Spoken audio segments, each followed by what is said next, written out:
Coming to the next lecture. ઓની માત્રા વાળો કક્કો જોયો ને આપણે, રાઈટ? આપણે કક્કો એના શબ્દો જોયા. તો હવે આપણે આવે છે ઓ પછી શેની માત્રા આવે છે? અ, આ, ઈ, ઉ, રૂ, એ, ઐ, ઓ અને હવે આવે છે ઔ. અને કાનો બે માત્રા પણ લગાવવાની છે અને કાનો પણ લગાવવાનો છે. તો એને શું વંચાય છે? ઔ, રાઈટ? તો એનો કક્કો જોઈએ. કને કાનો બે માત્રા કૌ, ખને કાનો બે માત્રા ખૌ, ગને કાનો બે માત્રા. આપણે અગલા લેક્ચરમાં જોયું હતું કે એક માત્રા કરી તો એને શું વંચાય છે? કો, ખો, ગો, રાઈટ? એક માત્રા હોય તો કો, ખો, ગો વંચાય છે. જ્યારે બે માત્રા લાગી જાય છે તો શું વંચાય છે? કૌ, ખૌ, ગૌ, ઘઉ, ચૌ, છને કાનો બે માત્રા છૌ, જને કાનો બે માત્રા જૌ, ઝને કાનો બે માત્રા ઝૌ, ટને કાનો બે માત્રા ટૌ, ઠને કાનો બે માત્રા ઠૌ, ડને કાનો બે માત્રા ડૌ, ઢને કાનો બે માત્રા ઢૌ, હણને કાનો બે માત્રા હણૌ, તને કાનો બે માત્રા તૌ. તો પછી આવે છે થર્ડ નો થ, તો થને કાનો બે માત્રા થૌ, દને કાનો બે માત્રા દૌ, ધને કાનો બે માત્રા ધૌ, નને કાનો બે માત્રા નૌ, પને કાનો બે માત્રા પૌ. તો આના માટે તમારે પહેલા તો શું કરવાનું છે? કક્કો લર્ન કરવાનો છે, રાઈટ? પહેલા કક્કો લખતા આવડશે તો એની માત્રાવાળા કક્કો લખતા આવડશે, રાઈટ? તો ક, ખ, ગ, ઘ તો આપણે ફર્સ્ટ સ્ટાન્ડર્ડમાં પણ શીખી લીધું છે. તો હવે સેકન્ડમાં આવી ગયા છો તો હવે તો તમને કક્કો લખતા આવડે ને, રાઈટ? તો પ પછી આવે છે ફ, ફટાકડાનો ફ. હા, કોઈ ભૂલી ગયું હોય તો પાછું કરી લેજો, શીખી લેજો. ઓકે, હું આ જે કક્કા આપું છું આટલા ટાઈમ્સ બધા કક્કા આપણે લખ્યા છે તો હવે તો તમને યાદ રહી જ ગયો કે ફ ફટાકડાના ફ પછી આવે છે બ બકરીનો બ, બને કાનો બે માત્રા બહુ, ભને કાનો બે માત્રા ભૌ, ફ ફટાકડાનો ફ, બ બકરીનો બ, ભને ભમેડાનો ભ પછી આવે છે મ મરચાનો મ, મને કાનો બે માત્રા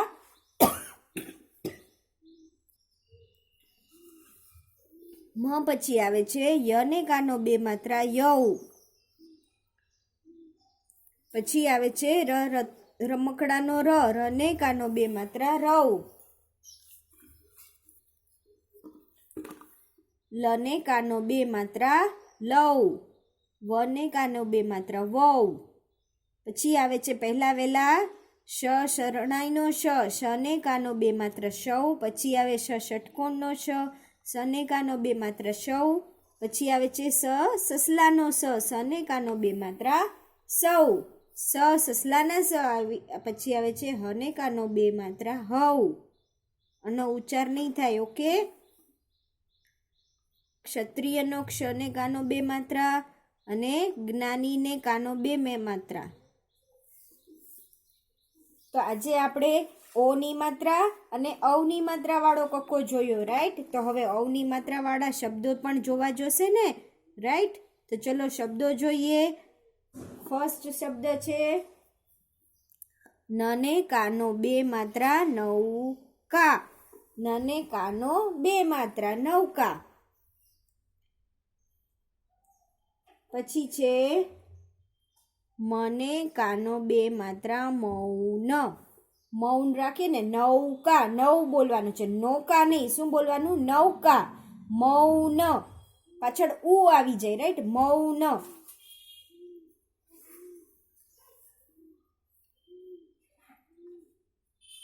મૌલાના.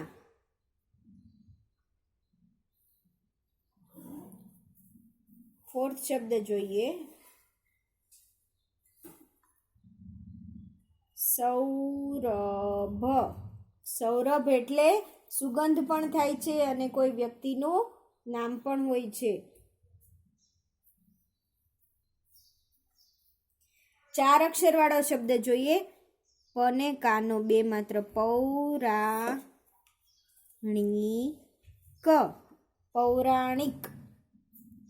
આ થોડો તમને હાર્ડ લાગશે પણ તમે વાંચતા શીખી જશો ને પછી પ્રોબ્લેમ નહીં થાય. કૌતૂહલ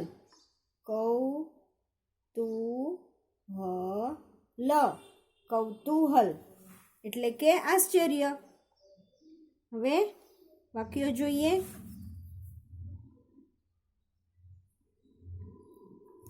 વાક્યોમાં પહેલું વાક્ય લખીએ. ગૌતમ ઔષધ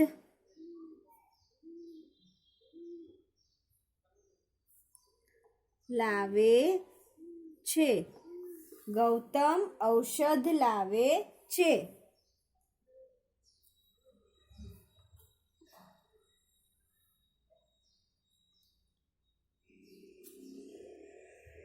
કૌશિક એ નામ છે. મૌન પાળે છે. કૌશિક મૌન પાળે છે. પછી વાપી શહેરનું નામ છે. વાપી ઔદ્યોગિક. આ ધ્ય વંચાય અને ધ ને ય જોડેલો હોય. ઔદ્યોગિક શહેર છે. શહેર એટલે કે સિટી, રાઈટ. લાસ્ટ, મારા ઘર પાસે ગૌશાળા એટલે જ્યાં ગાયો રહેતી હોય એ. મારા ઘર પાસે ગૌશાળા છે. તો આજે આપણે ઓની માત્રાવાળો અને અવની માત્રાવાળો કક્કો જોયો, એના શબ્દો જોયા. ઓકે, ચલો નેક્સ્ટ લેક્ચરમાં મળીશું. Bye bye.